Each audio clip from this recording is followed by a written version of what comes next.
Do you want to study Chinese, Japanese, or Korean, but get bored or overwhelmed easily? These languages are hard, but the real challenge is staying consistent without losing motivation. In this video, I'll share 10 ways to study Asian languages without getting bored, based on methods used by learners in Asia. Let's go! Use entertainment as study material. Watch K-dramas, anime, C-dramas, or YouTube in your target language. The key: no subtitles or use subtitles in your target language. You're having fun while getting natural exposure.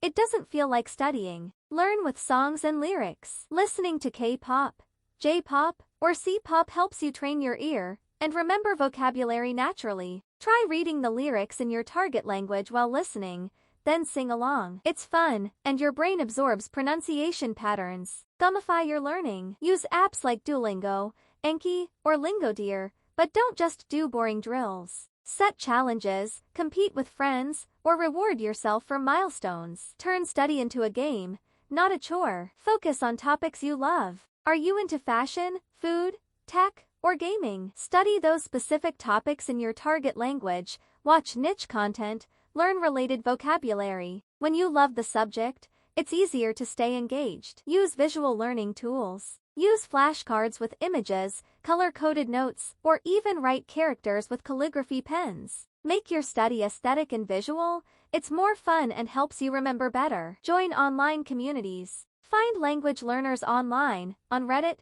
Discord, or language forums. Share your progress, ask questions, and study together. Feeling part of a group keeps you motivated. Create a mini immersion environment. Change your phone and apps to Chinese, Japanese, or Korean. Label items in your house, listen to music, and surround yourself with the language. You'll learn without even trying. Study little, but often. Don't force long sessions. Try 15-20 minutes daily with full focus. Short, consistent study sessions feel less boring and give better results. Mix up your methods. One day, listen to a podcast. Next day, write vocabulary. Then, watch a drama. Variety prevents boredom and keeps your brain alert. Set fun goals, not stressful ones. Instead of, I must be fluent, try, I want to understand 5 K-pop songs, or order food in Japanese. Fun, real-world goals keep you motivated and make studying enjoyable.